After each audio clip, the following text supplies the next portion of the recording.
Welcome once again to Let's Talk Marriage. This is Pastor Larry coming to you this Wednesday afternoon with Let's Talk Marriage. All right. We're going to get right on into our program on today. Our program on today is about blended families. I hope everyone is doing well. If you woke up this morning, you are doing well. All right. We're going to get right on into our program. We're going to be talking about blended families on today. Give me 1 second here. What we find out about blended families is that blended families are very prevalent nowadays. You don't really meet anyone unless you're very young when you get married that don't necessarily have children. But even when you meet someone younger, you sometimes they'll have children. So what we're going to be talking about today is having a blended family. And a lot of things should be discussed before you marry into a blended family. First of all, you should like the children, or the kids should like you in a blended family. You don't want to marry someone where the kids are an issue and they don't want to be bothered with you and you don't want to be bothered with them, and you try to stay far away from them, or they're considered baby kids. you don't want a situation like that. And one of the main things that we've always mentioned, because we talked about this subject I believe a couple years ago, a year ago or so. One of the things that should exist in there, you should make sure that there is respect in the relationship. As far as your children go, they should respect whoever your spouse is. They should respect them. But one of the things we've also mentioned, or what should be addressed, is that you should have met them or spent some time with them before you decide to have a blended family, because a lot of times blended families work and sometimes they don't. But what we're trying to do is trying to make sure that the blended families work. First of all, there should, as we mentioned, there should be respect in there. Respect with the kids. The parents should be respecting the children as well. You don't want them to, because first of all, they're going to be split between two different households, where they spend time with the dads and spend time with the dad's family, and and they might live with their mother. And she might have a husband, or what have you, and you want to make sure that there is respect there, and there's no there shouldn't be playing off each other, which kids can do sometime. Oh, my mama got me this, and my other daddy got me this, and you haven't got me anything. So we want to make sure that does not occur in a blended family. And one of the main things that we've always talked about when we mentioned blended families before is you should be attending some sort of church. Excuse me. You should be attending some sort of church together. And make sure the church has some sort of outlet for the children, some sort of activities. When you spend time with the blended family, when you get both families together, you should have some sort of outings, and that way the kids will bond together, and then they would bond with the family setting, and they'll learn how to be in both settings, because some kids never get used to the blended family, or they resent the idea that they're not with their natural or biological father and or biological mother.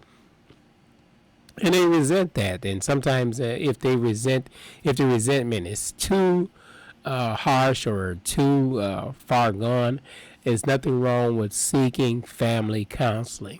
We've always talked about that on the show, to make sure that counseling is a part of blended family, because sometimes kids, suffer trauma, and kids have feelings as well.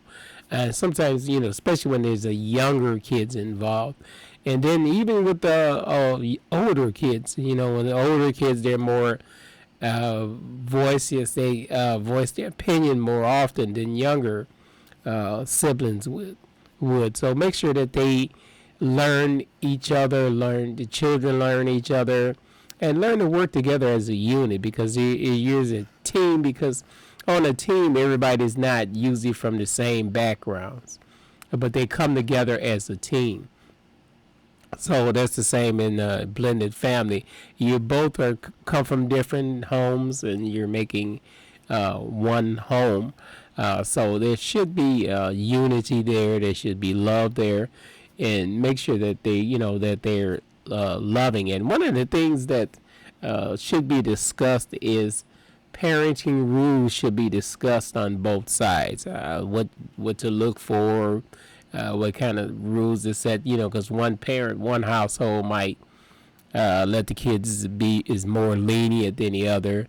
You want to set some boundaries so they won't go with their natural parent and then come back and you have to deprogram them because they do things at their home that's not allowed with the stepmother or the stepfather. Things might not be allowed, and you don't want that to cause any kind of issues. So one of the major things that you can do is make sure that you are attending church, and that should be discussed as well.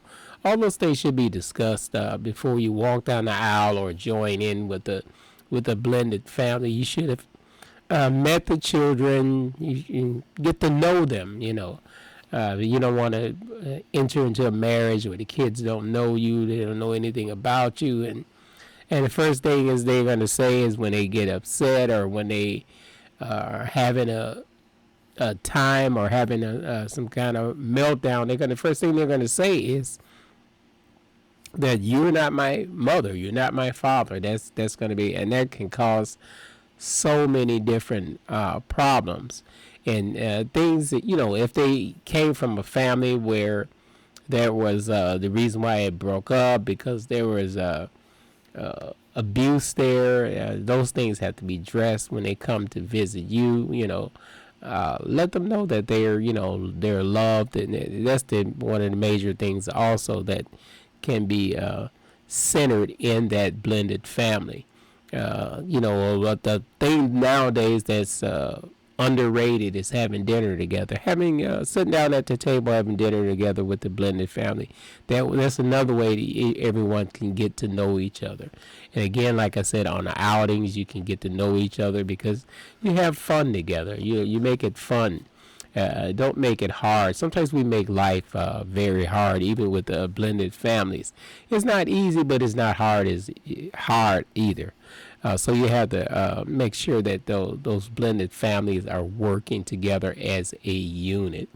And you want to back up, like if the wife says something, make sure you back her up, in the household so it won't be where they play off each other. They'll go to you when they want their way and go to their, or vice versa, go to their mom when they want their way in a different blended family.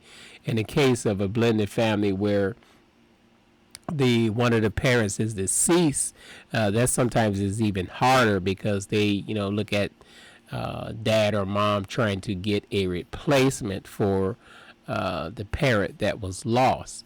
So you have to make sure that those children get some sort of counseling, especially when there's a loss in the family. They should receive counseling. That way that they'll learn to blend in with the new family. And again, make sure that you're attending church somewhere.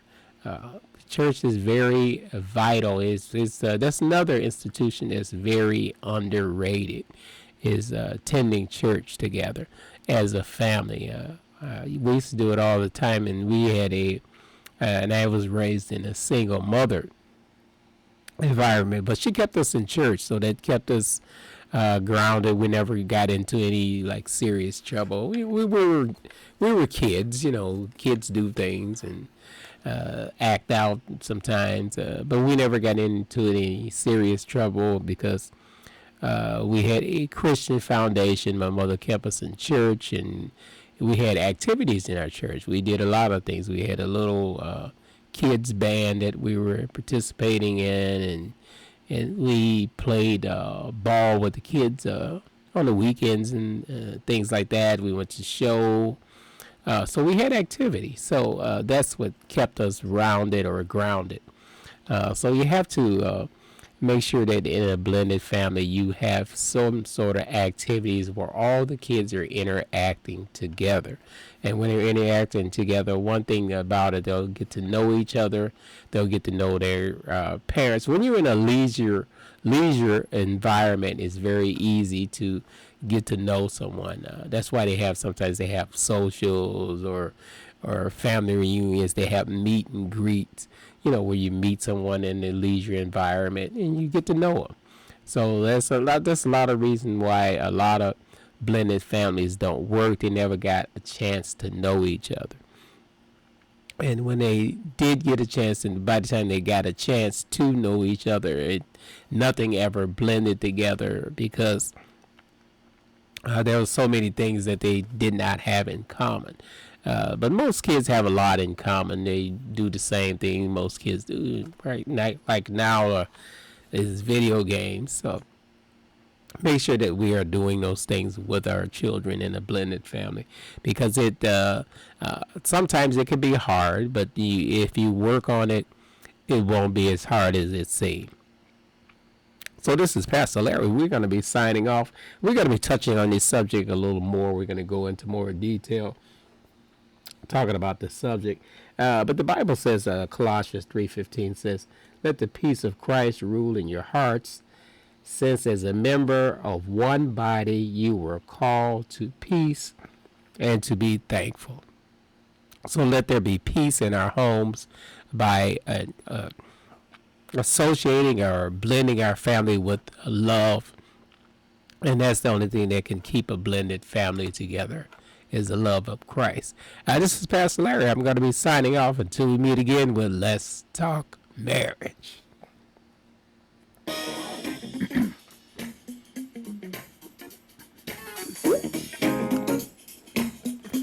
Now remember, all the music that you hear is from an app called Whoop Triggers Plus. It's on the Apple platform as well as the Android. This is Pastor Larry. Until we meet again with Let's Talk Marriage.